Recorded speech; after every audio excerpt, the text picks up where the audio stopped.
alam, pero try ko magagawa ko.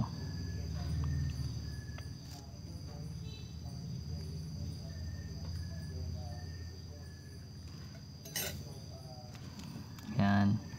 Pakbus ng papel natin, guys. And then, ano ba yung given? Plus 120 AB. Plus 80. B squared. B lang yan o B squared?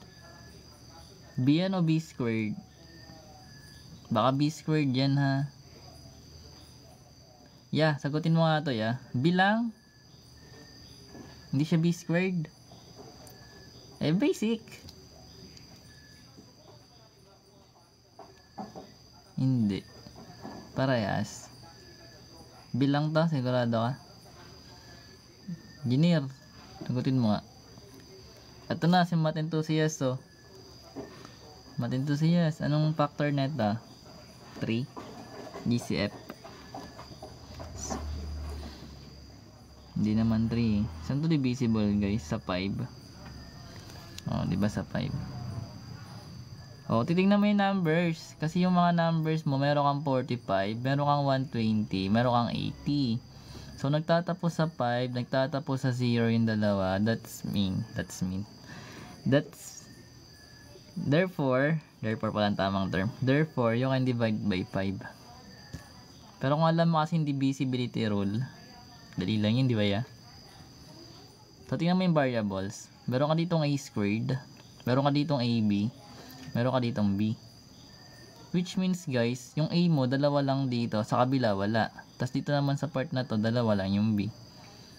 So, dapat silang tatlo na terms, meron silang a, b, para malabas mo yun.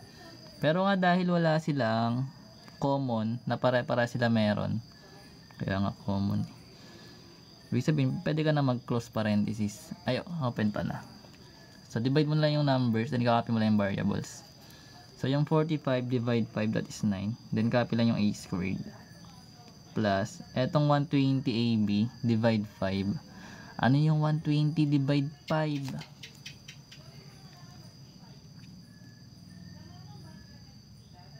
May squared to, guys. Sabi na eh. 24. 24 ba yan? Sabi kasi may squared yun eh. Then eto naman, that is eto, guys, 16. 16 ba ta?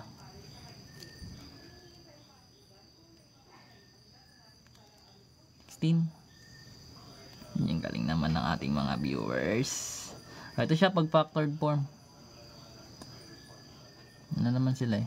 Pero sabi ko sa'yo, diba, may squared nga yun eh. Let go eh.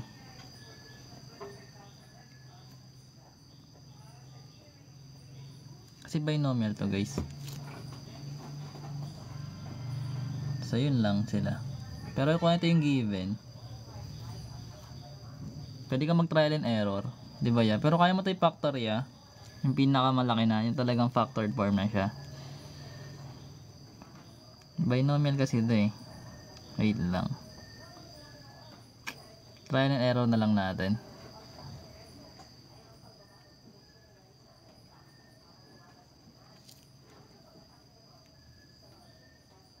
Copy lang natin. Pwede ba yung ganun? Lalabas yung 5. Sige. Engineer na yan eh. Siyempre hindi natin kakontrahin yan, guys. So, baga ginawa lang natin siyang 9a squared plus 24ab plus 16b squared. Galing siya dito kanina, ha. Kumbaga nilagyan natin ng b squared. Ito pinactor out na natin yung 5 para lumit yung numbers. So, ngayon pwede mo na ito yung AC method kasi masyado na, pwede na siya maliit na eh. No? AC method na lang. AC method. Ano ba yung 9 times 16? Parang malaki pa rin ang number. Perfect square trinomial. Hindi ko nga alam eh. Try natin. Or mag trial and error na lang. Trial and error na lang, no? Kaso mahirap din eh. Try ko na lang sa easy method. Baka pwede. Or pwede rin siya quadratic formula. Completing the square. 3a plus b squared. Grabe naman si engineer, guys. Try natin. May sagot na si engineer, guys. Sabi niya, that is 3a plus 4b squared. Check natin. Check na lang natin. Iba talaga. Ayaw nga. 3a to, guys. 3a tsaka 4 to eh. So 3 times 4, 12. Then plus 12. Anong screen? Then ayun, tama nga to, guys. That's correct. Pwede yan. Kung gusto mo siya i-check, magkakaroon ka na, di ba ito yung given natin? Pero ito na siya, 3a plus 4b squared. Kumbaga, magkakaroon ka ng dalawang ganito.